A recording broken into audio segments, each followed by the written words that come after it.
Okay, Pat. So, like I said, we are not going to be, involved in the sort of like the whole history of technology thing, but we have to know a little bit about this thing about unintended consequence. And so not the rest of the class, but the maybe second half or third is to look at what's what we call just the law of unintended consequence. And I don't mean good consequence, I mean bad consequence, okay, or harmful. Okay, when I say bad, it's just a generic word. Okay, so let's think about this. Again, the schema, I'm giving you the schema for organizing your thoughts, right? You don't have to agree, by the way. This is not authoritative, but this is how I schematically organize understanding, and that's why I use mind map here, as opposed to bullet points in PowerPoint or whatever. But certainly, I'm going to give this mind map to you, and you can adjust it. You can even improve on it if you like. Okay, right. Well, there are three flavors, as far as I can tell. Okay, law of unintended or bad consequence. Most of it, the majority of the bad one is the causal problem. Okay, meaning, well, it means several things. It means something that's good now turns out to be bad later. It's a very good idea now, but once you do it, after a while you say, it's actually causing a lot of problems. Or something that's a solution now, but turns out to be a problem later. Okay? Now let me just give you a silly example.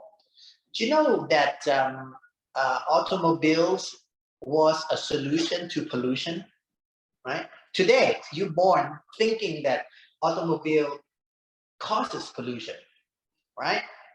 Actually, automobile solve pollution. Okay, what happened was in the not late Victorian, maybe Edwardian era,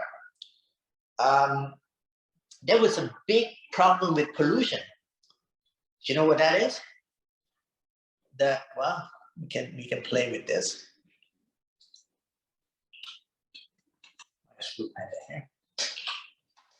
Find some nice video that talks about, say, horse pollution, London. Right. Well, that's it. It's basically Victorian cities. I'm not going to play this now, but basically Victorian cities were run not by cars, but by horse-drawn carriages. And horse were just, as they walk, they poop, right? It's called manure, right? So it's called the Great Manure Crisis. That really was the problem, okay? Big cities just stunk with horse manure, okay? So automobiles actually came, when automobile came, it quickly replaced horses, not because they were faster, right? Not because they ride smoother, the suspension technology is the same, right? In fact, I don't know if you know this, but early introduction of automobile, because they thought it was dangerous, you have to have a person carry a red flag and walk in front of an automobile to announce that here's an automobile, right? Because it doesn't make horsey sound, okay? So there's a person walking in front of a car. So if the car cannot go very fast because it can't go quicker than 10 kilometers an hour, because that's how fast most people can run on a sustained basis. So it's much slower. So somebody has to carry a flag and there's an automobile behind. So it's not because it's faster than cars, but because cars do not poop. Okay? Cars do not poop. So cars was a solution to pollution. Of course, later, cars become the problem. Right?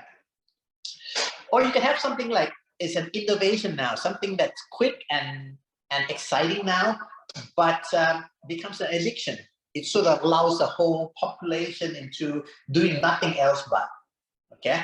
So maybe I should say novelty now. That's better. Novelty now, something pique your interest, but then becomes addiction. Well, this is a little bit like TikTok, right? And whatever, okay? or benefit now, cost later.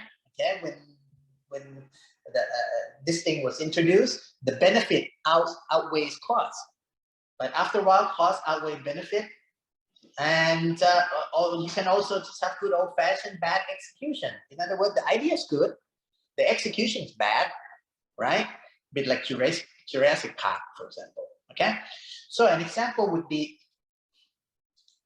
let's look at some example. Now, there's so many of those, I have to further categorize into historical, actual, and fictional, right? Historical, this is very good. I will begin with the tulip mania of 1637, okay? And for your viewing pleasure, the URL is provided here. So let's go to the videos, right? So again, all the videos are linked here. So I would say, okay, this one we watched last time already, or I signed you to watch over the you had to watch this between last class and this class, so that's homework. Okay, when tulip bulb costs as much as a house, the tulip mania of 1637. I'm not going to play the video, the entire video. Well, not even part of the video. Let me turn this on. Neil deGrasse Tyson is one of my favorite human beings. Okay, this also very good channel. This the history channel, history guy. Well, anyway, the idea was, let me just go free some picture. Right, tulips was not native to Holland, right? The tulip, I think, came from Persia or whatever. And tulip, what's interesting about tulip is that you can crossbreed them, right? And get different style, okay? Different colors, different shape, and so forth. You can also get fungus or some kind of infection that sort of like crinkles up the petals and makes it actually more interesting. Well, the thing is though, even though you can do all kinds of intriguing combination to get different colors, different shape, and so forth, there's a little bit of a lag time.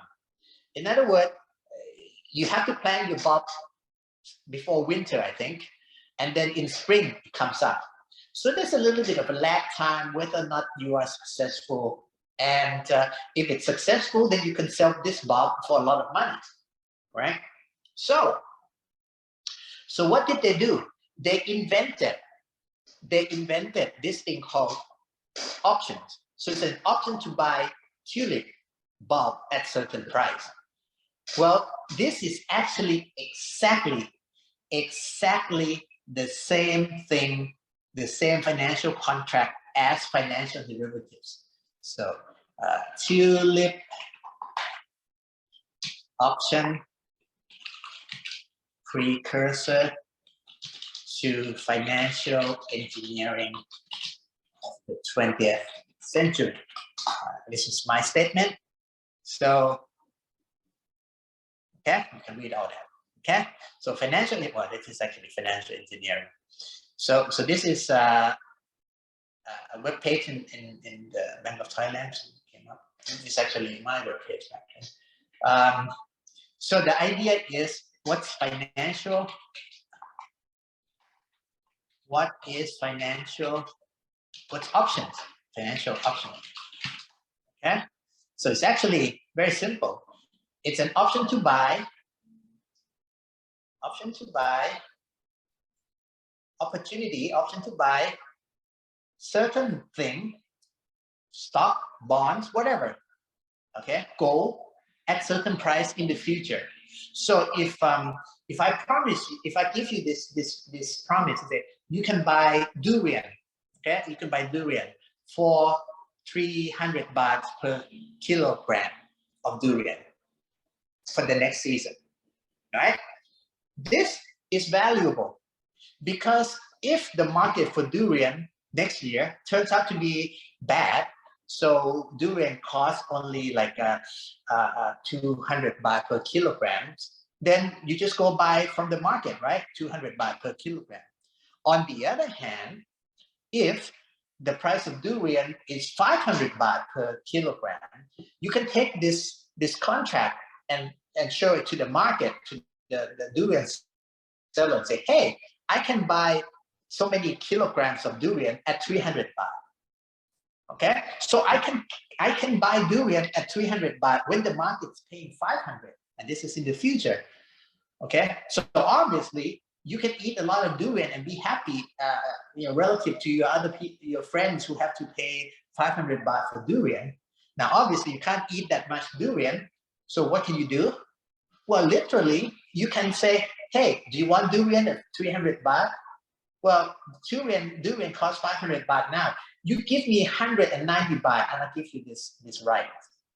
So you don't even have to buy durian. You don't have to eat durian to benefit from this. So this is called financial options. In fact, most of my career is dealing with this kind of financial contracts.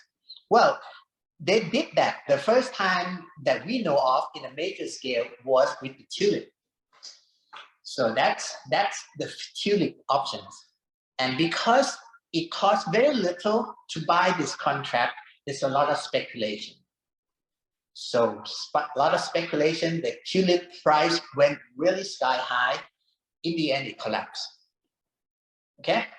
So when you study something like this, and there are many other incidents of speculation and failure in the past, you will realize why, people in the know don't get all that excited about Bitcoins as a speculative asset. Okay, I'm very excited about the blockchain and the cryptography, all the technologies that's driving behind the Bitcoin. But the Bitcoin buying and selling, okay, to me, is no more 20th century than tulip in 1637. Okay, so read about that. So what it is that what looks interesting now becomes terrible later. Okay, novelty now, addiction later, and catastrophe. So that's one story. Now that one is a little bit, technology, but for like financial technology. Okay, so you can, but not technology in your sense. But actually, it is technology. It is technological in nature. But okay, some of you may think technology in terms of machine and whatever. So I didn't put. Maybe I should. Okay, the second thing is cotton gin. All right, cotton gin is a classic case of something that was invented maybe with good intention. It was supposed to help ease mankind's burden, make life easier for humanities. Okay, but ended up prolonging and exacerbating slavery. And this is a long story. And again, go to the YouTube and watch it. How invention changed history for better and for worse. Okay. So this is, I would maybe make this a required watching because you really should watch this.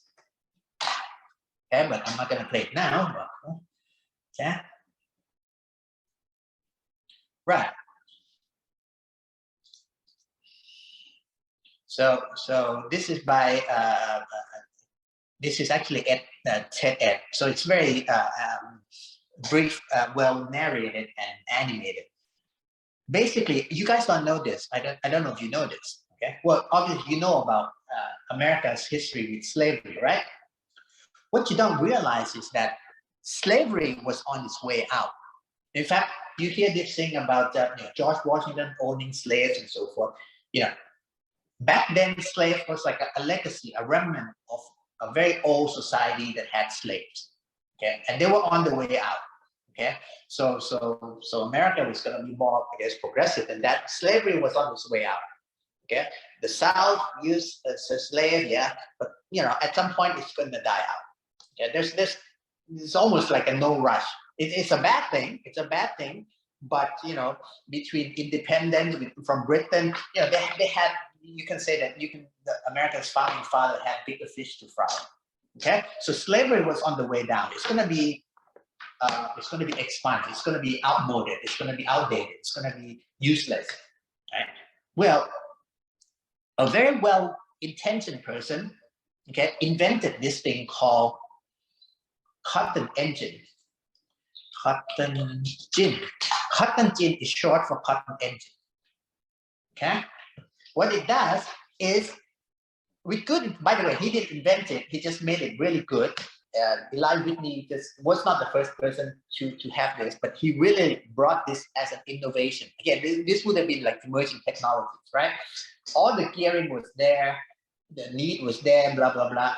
Eli Whitney did not so much invent cotton gin or cotton engine as he made it a viable technology. In other words, he made it an emerging technology of the day. So the idea was that it's very hard to take separate cotton from seeds. So this is the machine, right? So this is supposed to help laborers everywhere. It was a very manual labor. So this was supposed to help people not having to do a lot of labor. So even the slaves were having to do this by hand. So with this, they don't have to do it by hand, right? So great. It sounded like good news for slaves because their lives became a lot easier. Well, the opposite happened. Because this made cotton production get to the economy of scale, it literally transformed economy of the South, okay, where they were growing cotton, so that they became dependent on cotton production. So yes, slaves did not have to manually take seed from cotton, but because cotton became industrialized, they actually had more, 10 times, 100 times, I don't know how many times, but the number of slaves actually grew because they now had slaves grow and harvest cotton.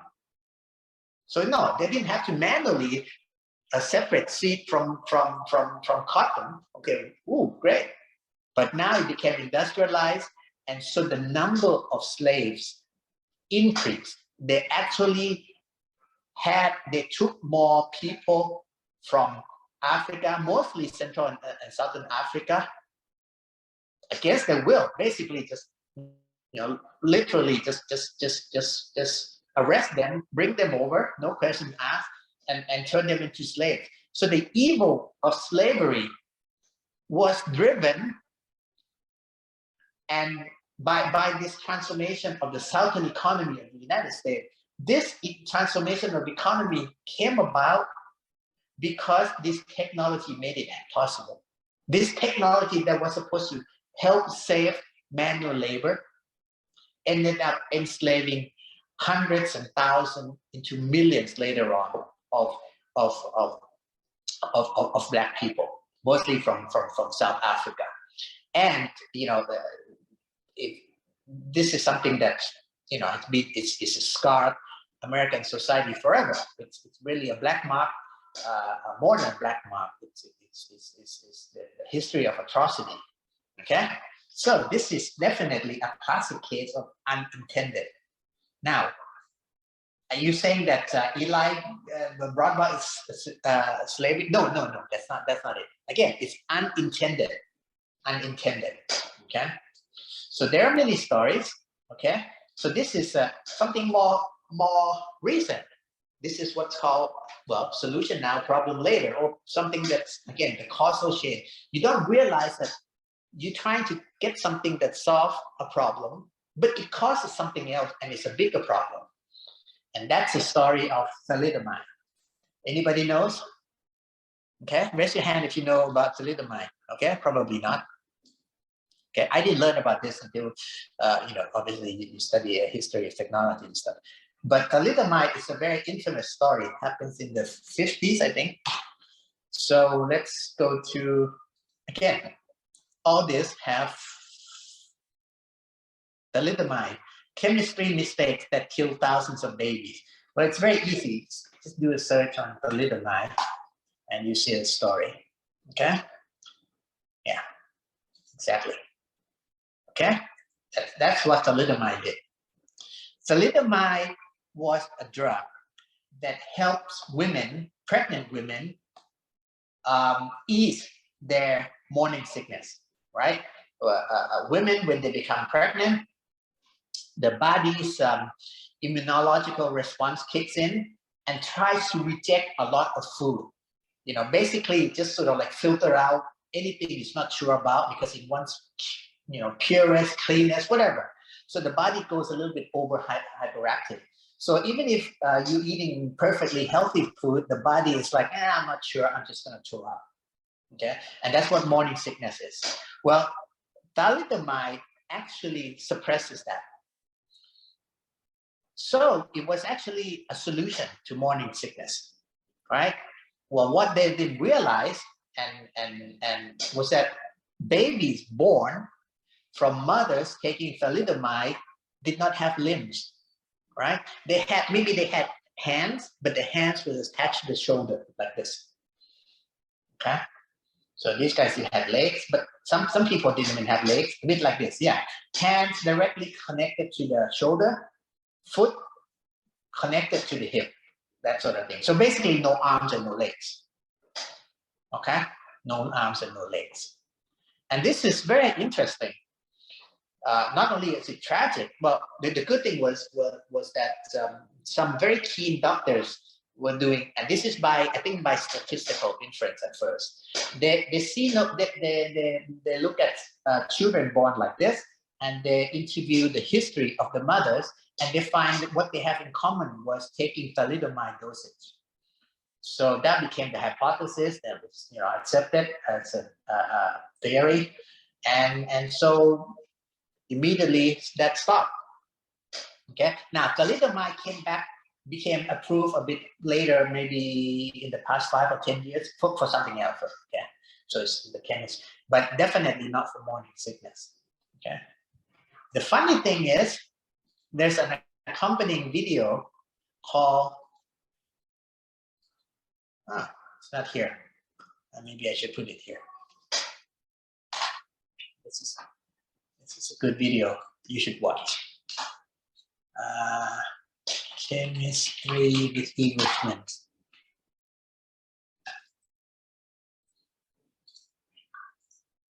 Okay. Again, I'm not going to play it, but I'm just going to list it.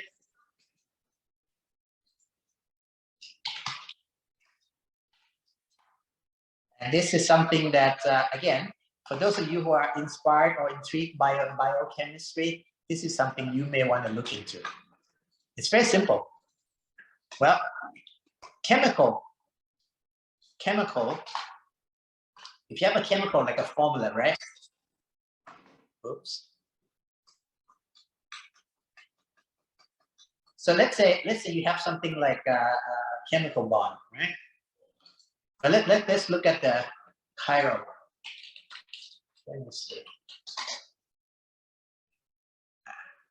Okay, there it is. That's the picture I want to show you. Okay. The formula is exactly the same. Meaning there's hydrogen, there's carbon, right? There's this what's it? Oops. Okay, well I'm not gonna. I don't need to download this, but anyway, you can see that it has the same chemical formula.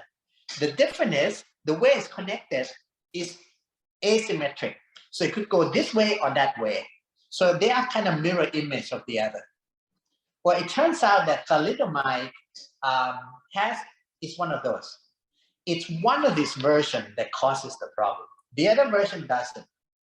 What's bad is that even if you start with the version that doesn't cause deformity at birth, when introduced to the body, it can later switch and then cause deformities. Okay, very famous of these is, I think, this guy. Where's this guy? Amphetamines. Like yaba. Yaba is actually a chiral chemistry, right? It makes you go nuts, but the other way around doesn't. In fact, it's a medicine, so you see a lot of that. So this happens a lot. So you can create something, but just by flipping the way the chemical bonds are created, okay, it becomes disastrous.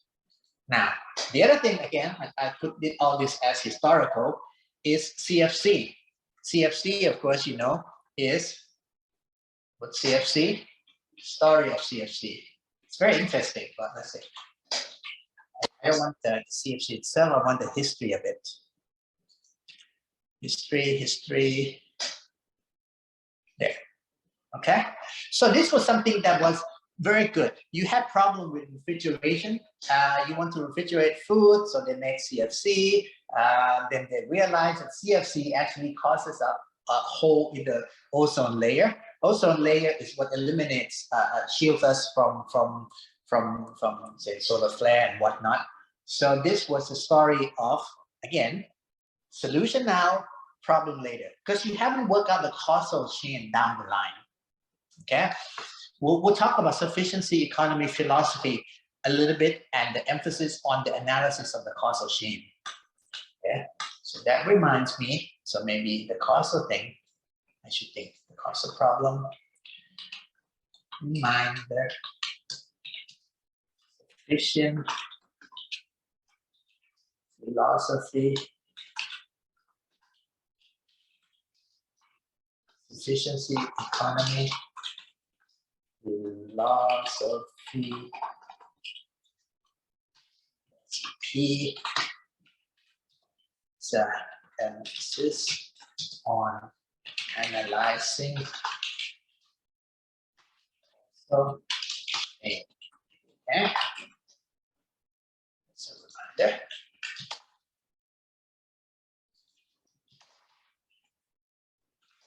Causal chain.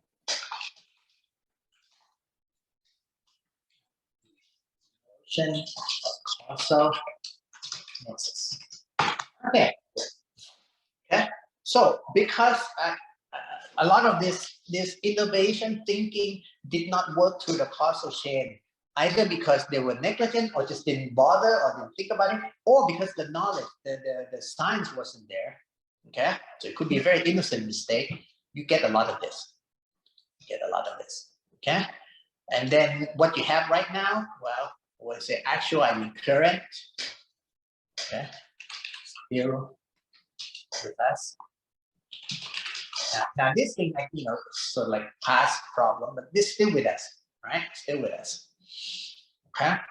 Plastic. Okay. I'm not going to talk about it anymore. PFAS. Anybody knows what PFAS is?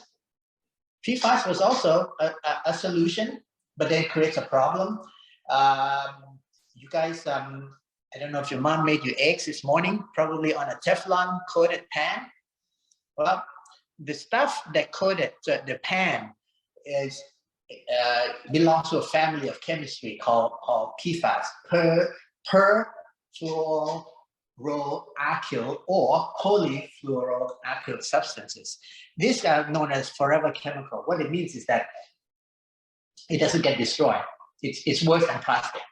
It's worse than plastic in terms of permanence. In fact, I think how many, let's go to the internet, percentage of Americans blood with blood PFAS in their blood. In the US population, let's go to the CDC website, I can believe them. And oops, something like, what's the percentage? Okay. There. Different PFOA and PFOS. Okay. So these guys, it's the same group. Let's say PFOS and PFOA. For PFOS, 80%. Okay, have declined, but that sounds good, right? Because well, when I say still with us, it's a little bit historical because they discovered it. So at the peak, it was something like this. So it has declined. Okay, it has declined, but because it's forever chemical, it has not disappeared. It has not disappeared. Original percentage, I'm trying to find what the original percentage was, but certainly very high. Okay.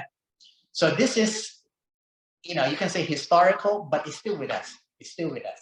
Okay.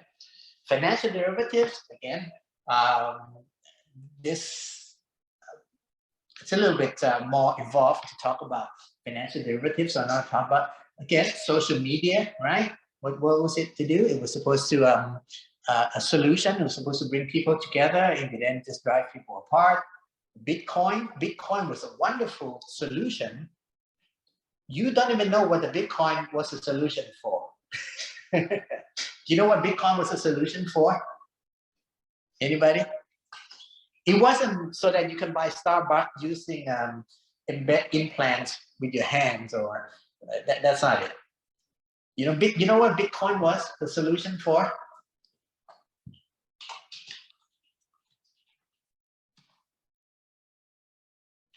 Monetary discretion.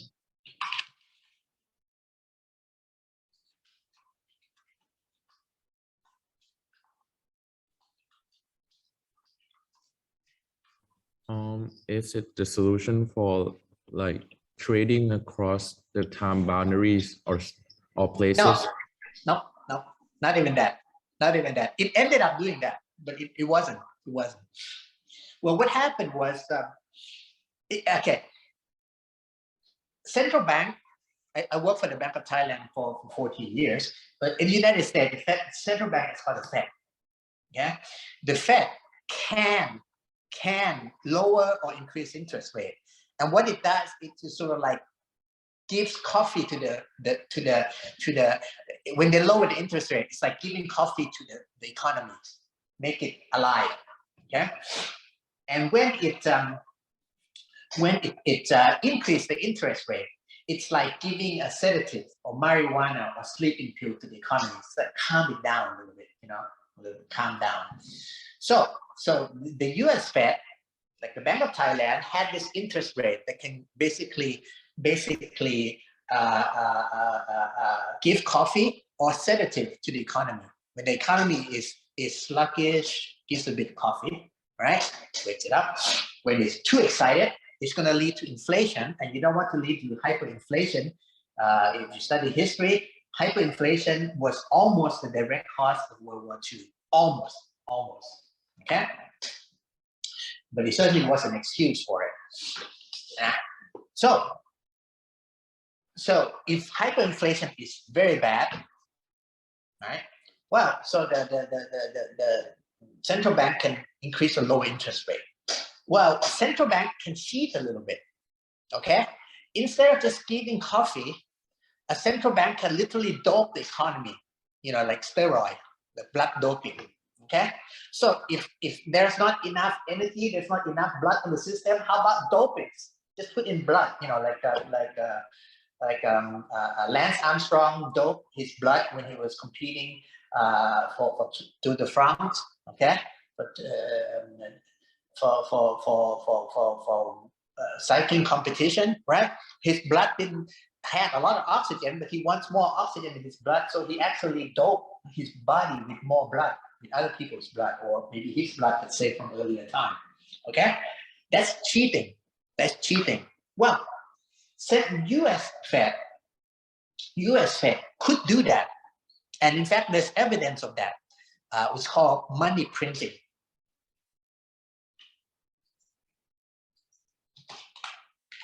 Printing money by the US.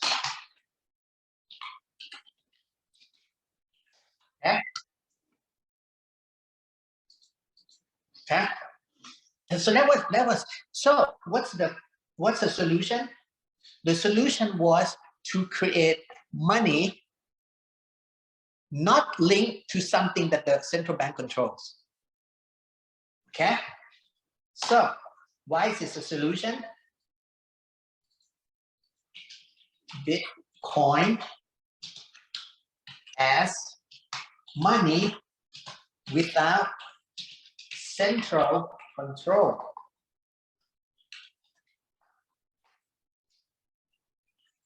Control, C-O-N, control. is solution for, say, trend. Examine my these questions. Stated by US Fed. That's it. That was it. And if it leads to people being wiped out because of speculation, then that's the consequence. Okay, but certainly that was the disruption. That was the intended goal, right? This solution solved that, and because you need this, you have all kinds of stuff. Now, the genius of Bitcoin. Remember, I was talking about confluence. The genius of Bitcoin was that the inventor wanted this, but there are a few pieces of technology that did not make it possible. That's not available, so he invented them. So it's not invention of Bitcoin that awes me, put me in awe. It's the invention of Bitcoin requires, let's say, the same guy to invent other things to make Bitcoin possible. So it's invention within invention, and that's why you have the blockchain and cryptography. Okay, so that's the genius of Bitcoin. I love it. Okay, but it's becoming a problem if you get people to say, well, Bitcoin is a speculative money that cannot go down or something like that. Now, what you were saying, that it allows transaction, cross-border, that sort of stuff, to an extent, that's not what Bitcoin solved, because you can do that, with dollar. Okay, you can do that with Amazon store credit. I'm just being funny, but certainly that's not what Bitcoin solves. It does open up the efficiency. So this is one of those things where once the Bitcoin is here, then it does this. Oops.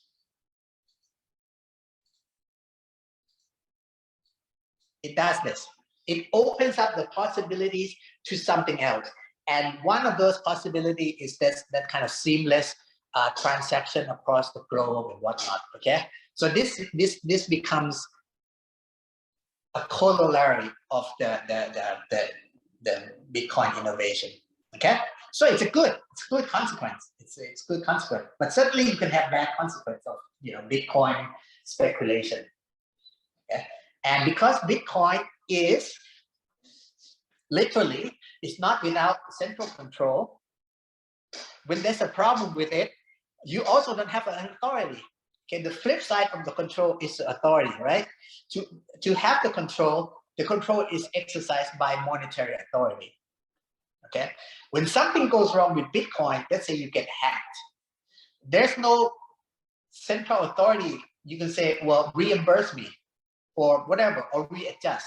Okay, you can, by consensus, yes, you can have this kind of Bitcoin community. You can do all kind of forking and protocol revision and so forth, but there's no central, there's no one person that is authorized to solve this problem. Okay, so literally you can just lose Bitcoin. It's not like with a bank where you can go verify who you are. If you lost your bank book, you still get your money. Well, if you lost your access to your program, your Bitcoin is up there in the air. You can never pass it. Okay? So there's all kind of problem. It's not a big problem. All I'm saying is that they have unintended consequences. Okay, not all bad. Okay, I put it under bad consequence because it's a lesson, but it's not all bad. And then so you have so maybe let me just put all this together. So and then of course you can have fictional, right? Skynet, right? That certainly is a zombie. Right? So all kind of movies about zombie, just reinventing biological weapon and universal soldier and whatnot. So these are all fictional, but certainly it's unintended consequences. Okay, like whatever kind of stuff. So I'm not really. Question from student. Yes, please. They are curious whether any technology can change why people will continue to decide to develop something, even though they know it will eventually be misused. Well, that's a good point. That's a good point, and it's actually down to here. Wait a minute, I'll show you.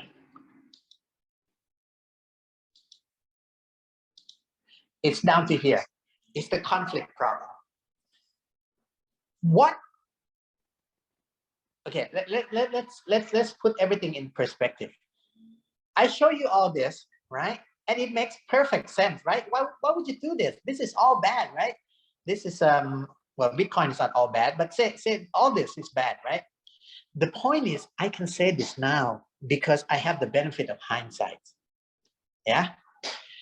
This thing, the whole story of thalidomide is about 10, 20 years, you know, altogether. Same with CFC. Cotton gin was a story that took hundreds of years from the beginning to end, and still hasn't ended. We still have a legacy of racism in America today, very divisive, right? So in the benefit of hindsight, you can say that, okay? You can say that. The problem is that the loop is very long, okay? The loop is very long. You cannot really anticipate that long. We can look backward and everything looks very compressed, a nice, neat story. The whole thalidomide story can be covered in one web page in Wikipedia, okay? But the whole investigation, the Dow, the, you know, this was an epic story back then. Same with cotton gin, same with tulip mania, same with CFC. So it's not that simple to say, if we invent this, it's gonna go bad. Please don't. Okay, this is something that has never, ever, ever, it's very rare that you can make a one-to-one correspondence, like, you know, Thanos snapped his fingers and then half the world, the universe, life form ceased to exist. But that's a one-to-one thing, and people knew ahead of time, right? From the big, when you walk into the movie, very early on, you knew that this is it. The snap of the finger by Thanos leads to half life form in the universe disappearing. It's one-to-one. There's no doubt. There's no doubt. There's no doubt. Okay, it's A to B. It's direct route, complete and deterministic. Well, none of this seemed deterministic. None of this seemed complete at the time.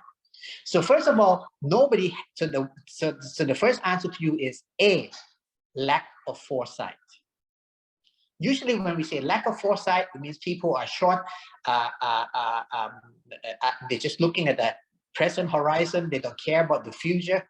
The point is sometimes they cannot care about the future because they cannot see that far. Literally, you don't have that big of a horizon. You can't see that far ahead. You can't predict that far ahead what's going to happen. So the lack of foresight could be a damnation on humanity because you don't care about the future, or it could just be a statement of humility. Human beings just cannot anticipate the consequence of their action all the way down. Eli Whitney, is it? Yeah, cannot anticipate the consequence of his invention. I'm sure he's not a bad guy. He would want to enslave millions of people from sub-Saharan Africa. I'm sure he would have killed himself perhaps or stopped. Knew that. And there's a lot of, you know, a Twilight Zone episode where people knew that they were, what they did looks good now is going to lead to terrible consequence. You're going to stop that if you had the time machine and so forth. We don't have time machine. So that's the first question. We don't, first answer, we don't have time machine. We don't have foresight. The second answer is it's a conflict, right? It's a conflict. What is bad for the whole society is not necessarily bad for you. Okay? And because you don't want to think of yourself as a bad person, you like to minimize the possibility of bad impact to the world and maximize the benefit to yourself. Okay? I live, well, I grew up, my house I grew up in and the condominium I live in is pretty much smack in the middle of the city, Soi Thong Law. right? Well, Soi Thong Law is very heavily congested because Soi Thong Law is congested. But you know, that's not what bothers me. What bothers me is that little houses in the small streets, they turn themselves into restaurant, expensive restaurant, okay? So they can make a lot of money. Yes, they make a lot of money by opening up restaurant, turning their houses into boutique restaurant. But they cause inconvenience to everybody down the street. They don't even care, okay?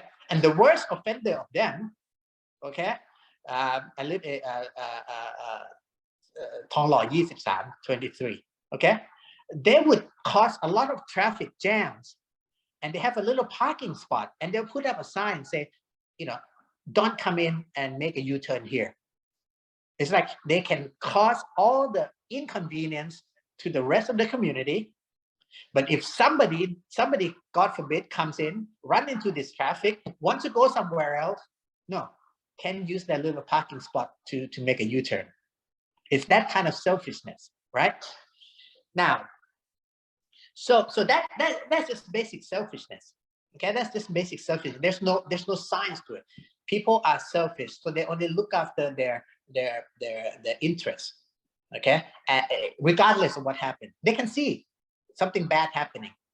Well, there's a little bit more to it, and there's a bit of mathematics to it, because this conflict problem that I mentioned to you, okay, it's almost by design. Well, not by human design. It's almost unavoidable. And this is where something that's very good local, okay, almost no vice, all good, all benefit, no vice. It's good local, but it's bad global. In other words, it's good for one person to do it, but if everybody does it, it's bad. It's good to do it in an isolated, it's even good for the society to have a few people doing things. But if everybody does this, it's bad. Okay, so it's even more subtle than the case I gave you, right? In the case I gave you, houses in Thong Law makes a lot of money by, you know, having this high traffic and make a restaurant, whatever, and they just make everybody else suffer. You know, it used to be worse. It used to be like pubs and have music play all night and so forth. Now it's a little bit better than that, but still the traffic's bad. So this is doing something at the expense of the other. Well, a lot of time you're not doing things at the expense of the other. You're doing something that's actually good. It's even good for the other. But if everybody does it, if it scales up poorly, it's bad. Okay, so let me give you an example. Okay, and an example, I have plenty of examples here, of course. And one of the most interesting example is called Bayes paradox. Well, let's put it this way. If you have, let's say you have two streets, right? Heavily congested, and you discover hidden passes between two heavily congested streets.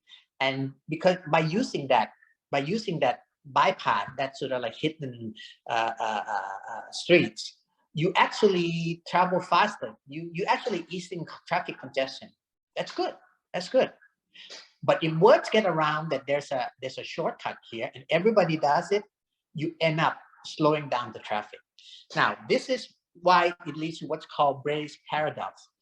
This is where it's a bit hard to explain, but I have tried to find good video for explaining it, and this one I think is the best. Equilibrium Gone Wild. This is by I think Science Physics Girl or something like that. The channel. What's the channel called? Up and Adam. Okay, Physics Girls. Okay, so this is called Bayes paradox. Let me go to the picture. Okay, there it is. Okay, oops. Let me pause the video and just look at the picture. Well, what in this picture, it, you know, you have heavy traffic here and here. If you don't have this street, the traffic is heavy. But if you have this street, it's faster for one or two people to actually use it. But once everybody discover it, they will be using it. In fact, everyone will be using it, because to use any other alternative, it would be slower. So everybody would use this and ended up slowing down. That's why it's called more road leads towards traffic. This has happened, okay? And they have actually addressed this. Some of the bypass, some of the streets here, and I think in LA or New York, or in urban Houston, whatever, they have actually eliminated some of the streets, and the traffic has been better. This is the paradox. This is a paradox. Some of it was actually discovered by accident. Like, maybe because this has a construction, they have to close this road for temporarily. It turns out when they close this road temporarily, traffic went faster on average. Okay, so they discovered it by accident, but it's mathematics. What happened is that you serialize parallel process. That's what it means. Okay, you used to have parallel process, but because of this shortcut, you serialize it, and serial is always less efficient than parallel. Okay, and that serialization initially looks like a good thing. Okay, so again, if one person does this, 2% does this, 5% does this, maybe that's good. But once this becomes unstable equilibrium. So the equilibrium, new equilibrium called Nash equilibrium, you might want to look it up. By the way, the mathematics of this is both physics and game theory. Okay, so there's actually a paper here that I listed. This is very good. Okay, Bayes paradox in the age of traffic information. But anyway, just read about the Bayes paradox. And I actually downloaded it. I haven't read it yet, but it seems like an interesting paper. And I put this under game theoretic. Okay? So the second thing is, no, it's not evil intention. Again, it's not evil intention, but because something inherently does not scale, something that's good if done by one or two person. Well, let me show you some, and this is not technological perhaps, but it's very easy, right? Let's say I put groups of students together and have them do a group project. It's actually very good if one of them takes, say, a directorship role, like a leader, becomes a team leader, okay? So that way, the working of the group is more cohesive. Now, this guy was not born a leader or anything. It's just it's good to have one person designate himself or herself as a team boss. Okay, this kind of like coordinate efforts of everybody, make sure everything is in line, it's in order, and so forth. Okay, but what if everybody wants to be the leader and there's no follower? Okay, the whole thing breaks down. Okay, this is what happens to creative bands, right? So that happens a lot. Okay, that happens a lot in bands breakup. Okay, now bands break up in two ways, right?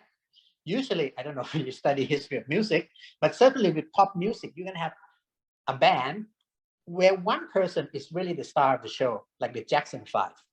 Well, this band breaks up when the star of the show just leaves. Okay, when Michael Jackson leaves the Jackson 5 is no more. That's simple story enough. But the other kind of breakup is when you have somewhat equally talented and everybody wants to be a band leader. Okay, that's what I mean. Okay, it's good to have one band leader, but it's not good to have the drummer and the guitarist and the bassist and the lead singer. Everybody wants to be a band leader. That just breaks down. Okay, so it's something that's meant to be done locally by a few individuals, doesn't scale well. Okay, and again, it could be bad intention or not bad. So I would say, to answer your question, first, yes, lack of foresight, because we don't have time machine, lack of foresight. Second, by the nature of the system, something makes sense when it's done in a small scale, when it's done locally, when it's done by a minority. But when everybody does it, when a lot of people get involved, when you consider the big system, it's bad. Okay. Now, whether or not the person who's doing it realizes it's bad, that's up for debate, right? Okay, that's up for debate. Most of the time, there's no indication. Okay. So there's a lot of example. Urban heat island, for example, the biggest cost of urban heat island, I guess, for at least for Bangkok, is what? Besides transportation, well, even including transportation, is air conditioning, right? Okay, so that's it. If you really, if you are, you know, drive, if you are in the middle of somewhere and it's really hot and you are an elderly and you turn on air conditioner, fine. If everybody in Bangkok now, schools everywhere turns on air conditioner, where's the heat gonna go? Because the air conditioner only cools what's in the little pocket, right? But it's actually spewing out heat. Okay, right? And that becomes urban heat island. You know, when you turn on air conditioning in your home, the heat transfer happens just outside your home, just outside your house. Okay, you're not taking the heat from your home and then take it all the way to the Gulf of Siam, right, Ao Thai, and then warms up the ocean. Well, that's bad too. Okay, there's no way around it. There's no way around it. Okay, so urban heat island is a phenomenon that's affecting Bangkok and every major city, and air conditioner is one of those things. Okay, so that's unintended. Okay, you didn't turn on air conditioner with the idea of heating up Bangkok. Nobody does, but everybody does, right? Everybody end up doing that, precisely that. So the other story is obviously externality economics, and that's the story of you know, what you do. It's a bad externality. Usually when economics study externality, they study public goods. Okay, this is public bad. Okay, public good is like roads. Everybody uses it, so the government should kind of like pool the resource from taxation and make it. Well, bad would be when one person does something and affects other people. You know, like again, the traffic in Soi Thong Law, or bad pollution from the industry. The factory makes money for the factory owner, but then makes water bad for everybody downstream. Okay, there's this thing called prisoner's dilemma, where you know, you should. I give you the video as well. It basically means that whatever makes sense to you locally ends up making the pair of you worse off. Okay, so watch that. I guess prisoner's dilemma is here somewhere.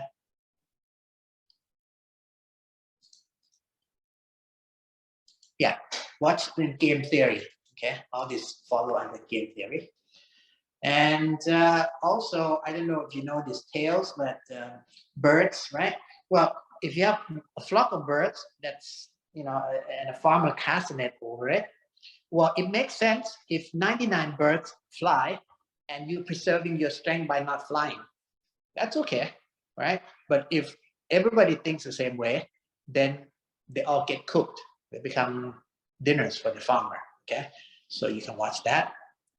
So this game theory video is pretty good. I like it. It covers a lot more than just prisoner's dilemma. But prisoner's dilemma is one of the simplest case, and so it gets talked about as an example. And yeah, so this is prisoner. This is about, you know, what makes sense for you individually makes the pair of you worse off. And there's the story of the Nokajab, right?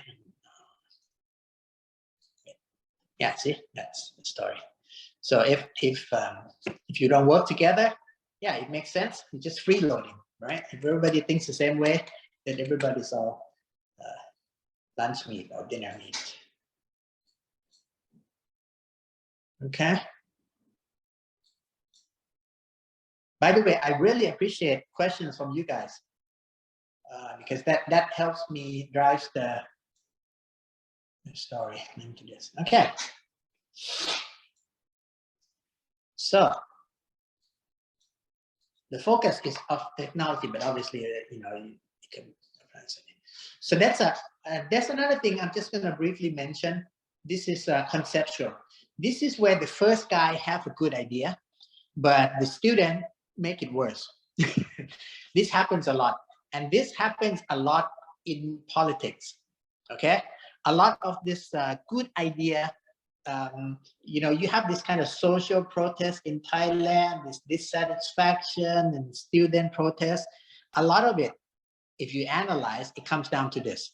Okay, the original, some of the good idea just gets twisted, and you see that a lot in Thailand, but you certainly see that a lot more in the United States. Okay, basically you have a good messiah, but you have bad followers. So there's a lot of example. Okay, so faith-based religion is one of those things where you're supposed to be hard on yourself.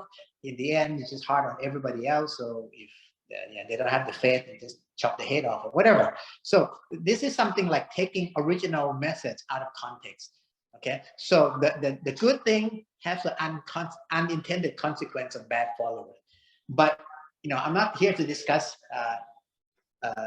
global geopolitics or whatever. Okay, but certainly there's a lot of extremism that comes from very peaceful religion, let's say. But certainly one of the key things that I want to tell you about is Adam Smith, right? Adam Smith's Wealth of a Nation is a very thoughtful treatise, okay? He's actually, you know what he tried to do? He tries to explain how capitalistic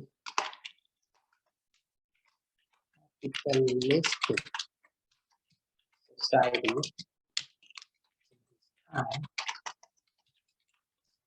generated wealth.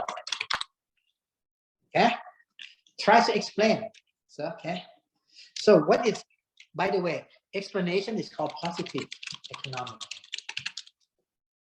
Okay, now he's the guru, he's the messiah, okay, so that's good.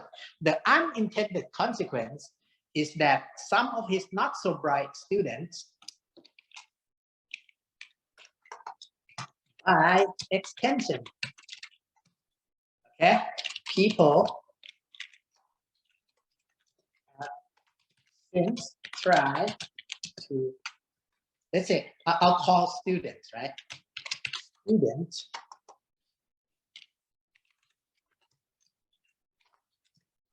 Adam Smith have since tried to instead promote market with free capital. When you promote something, it's not positive economic, it's called normative. This kind of extreme form.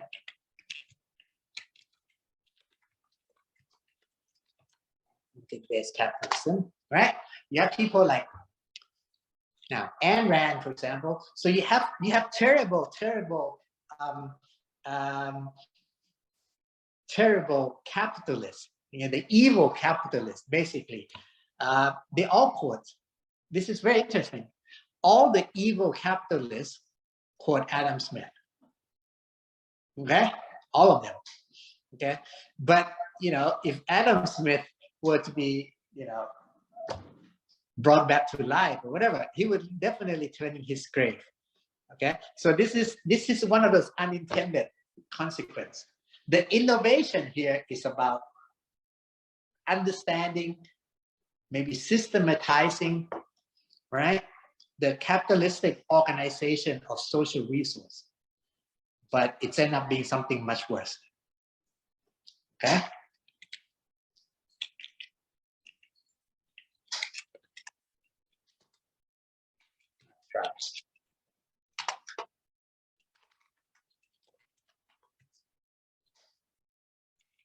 Huh?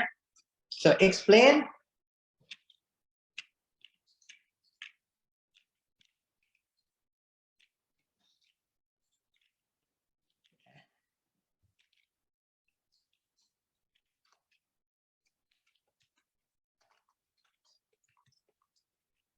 Okay.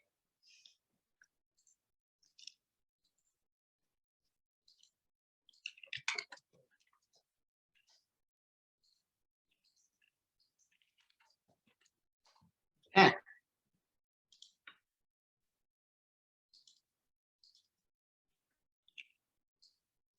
it's a free market.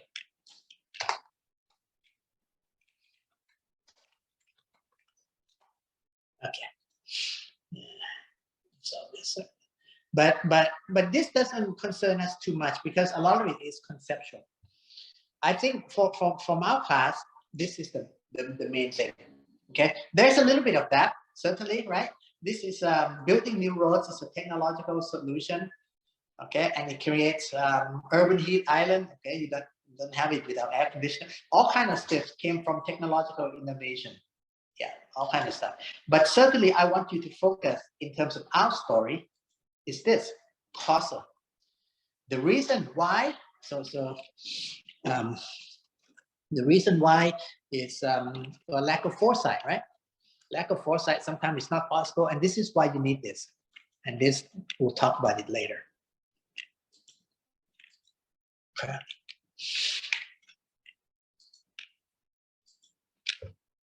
Right. So this is the law of unintended bad consequence. Okay. So let's stop the video here and start the video later.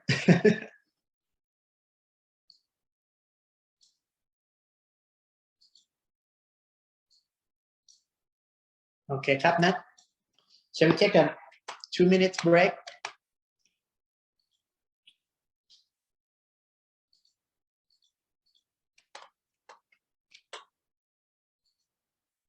Okay. Okay, let's take a few minute breaks, and when you come back again, turn on the video. Okay, Cap.